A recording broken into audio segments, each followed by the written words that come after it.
매일 성경과 함께하는 오늘의 큐티 시간입니다.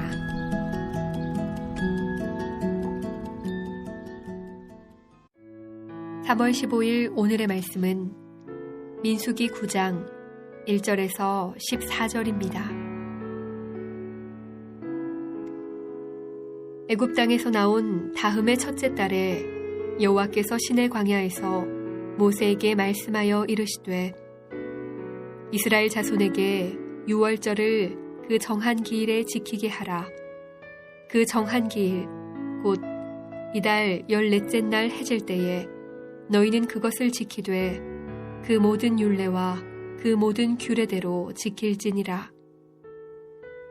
모세가 이스라엘 자손에게 명령하여 유월절을 지키라 하매 그들이 첫째 달 14째 날 해질 때에 시내 광야에서 유월절을 지켰으되 이스라엘 자손이 여호와께서 모세에게 명령하신 것을 다 따라 행하였더라.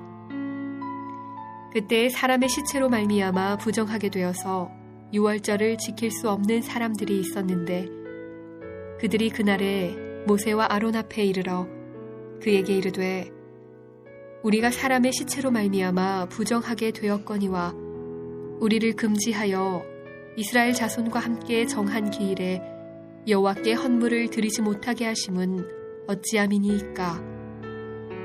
모세가 그들에게 이르되 기다리라. 여호와께서 너희에게 대하여 어떻게 명령하시는지 내가 들으리라.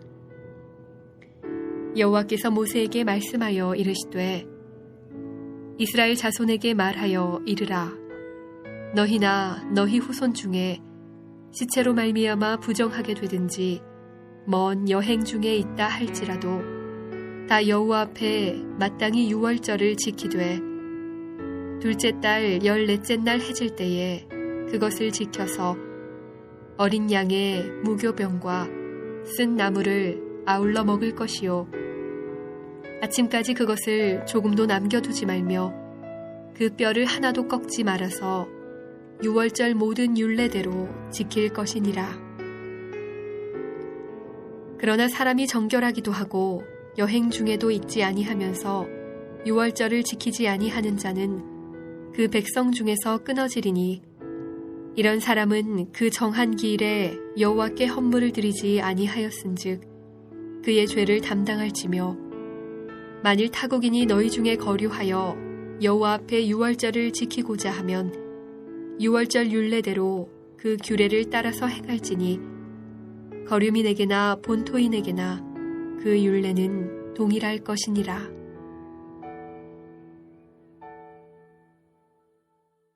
사랑하는 매일 성경 가족 여러분, 오늘 묵상할 본문은 민수기 9장 1절부터 14절의 말씀입니다. 민수기 1장부터 8장까지의 내용을 결혼 준비와 연결시켜 본다면 이렇게 설명할 수가 있겠습니다.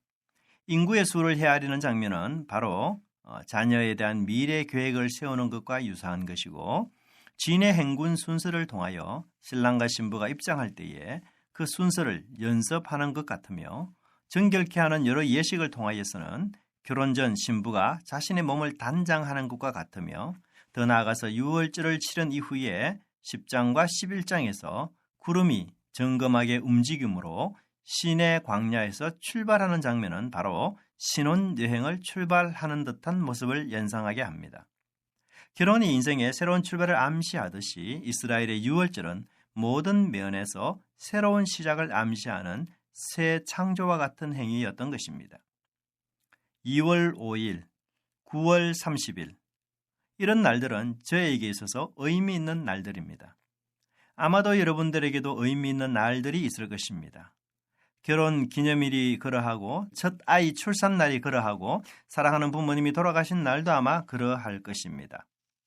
본문 1절부터 5절까지를 보면 계속해서 날짜와 관련된 단어들이 나오고 있습니다. 1절에서는 1월, 2절에서는 정기에, 정해진 때, 즉 1월 14일을 뜻하죠. 3절에서도 정기, 곧 1월 14일, 5절에서는 정월 14일. 그런데 민수기 1장부터 9장까지를 조사해 보면 날짜가 나오는 경우는 딱 두 경우뿐입니다. 1장에서 인구의 계수를 할 때에 제2년 2월 1일에 하라고 말씀하고 있고 두 번째로 이제 9장에서 제2년 1월 14일에 유월절을 지내라고 말씀하고 있습니다. 이렇게 날짜를 명백하게 기록하고 또 여러 번 반복하여 언급하는 것은 이것이 너무나도 중요한 것이기 때문입니다. 이 날은 이스라엘이 기억하기 이전에 하나님이 기억하시는 날이었던 것입니다. 왜냐하면 아브라함에게 민족을 주겠다고 한 약속, 그것이 성취되는 날이며 자기 백성을 낳은 날이며 구속하시고 양자로 입양하신 날이며 소유하신 날이기 때문에 그렇습니다.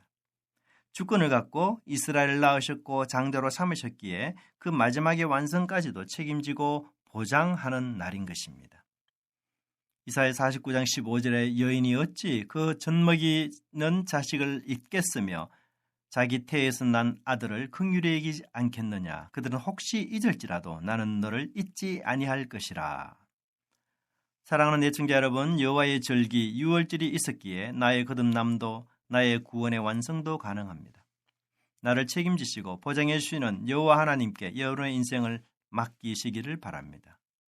두려움, 염려와 걱정과 근심, 불안에서 주님의 품에 안기는 은혜가 있기를 바랍니다. 모든 일에는 예외가 있기 마련이고 변수가 생기기 마련입니다. 6절과 7절을 보면 부정하게 된 사람들이 유월절을 지키지 못하는 변수가 발생했고 10절 이하에서 하나님의 해결책을 제시하고 있습니다. 하나님께서는 11절에서 정기 유월절의 날짜를 한 달 연기하여서 2월 14일에 유월절을 지킬 수 있도록 하셨습니다. 비록 한 달을 연기하더라도 유월절을 지키는 것은 필수적이고 의무적이기 때문에 꼭 해야 할 것임을 말씀하고 있습니다. 하나님은 우리의 삶과 상황 그리고 우발적이며 돌발적인 인생의 변수를 충분히 이해하시는 분이십니다. 그래서 본질은 변하지 않지만 그 외에 형식적인 부분은 바꾸고 변경함으로 하나님을 찾고 예배하며 섬기는 일에 최선을 진심을 다하기를 원하십니다. 그런데 이 본문을 유심히 살펴보면 11절과 12절에서 유월절을 지키는 과정을 아주 자세히 소개하고 있습니다. 왜 여기 이 위치, 이 자리에 이렇게 자세히 소개하고 있을까요?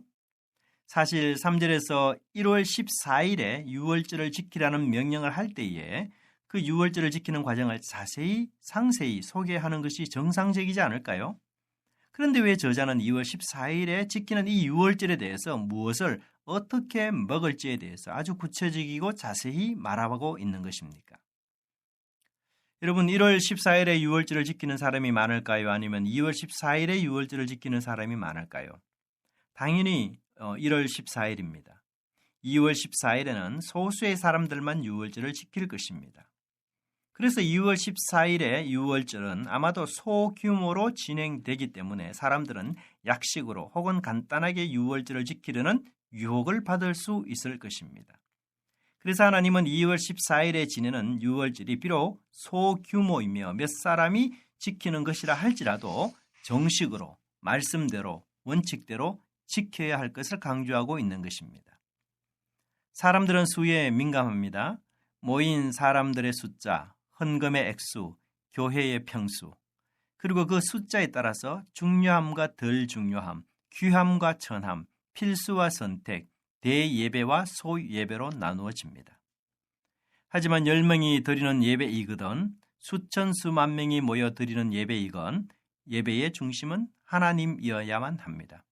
그리고 하나님께 드리는 예배라면 모인 수에 무관하게 말씀대로 원칙대로 올바르게 드려져야 할 것입니다. 하나님께 드리는 예배에는 작은 예배, 소예배라는 것은 없습니다. 약식으로 드려지는 예배는 있을 수 없습니다.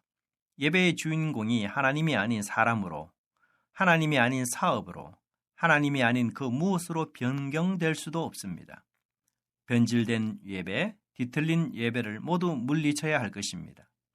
예배를 차별하려는 의식, 예배에 대해서 가중치를 부여하려는 생각들은 버려야 합니다.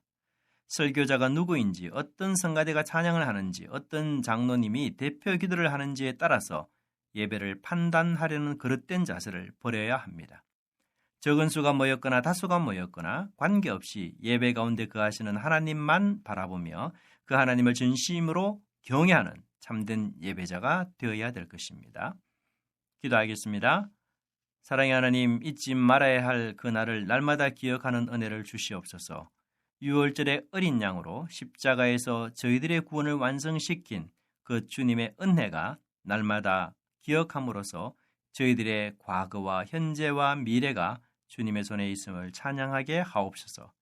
이제 저희들의 시간과 공간의 모든 중심이 예배가 되게 하셔서 주님의 통치를 받는 주의 백성들이 되게 하옵소서. 예수님의 이름으로 기도드리옵나이다. 아멘.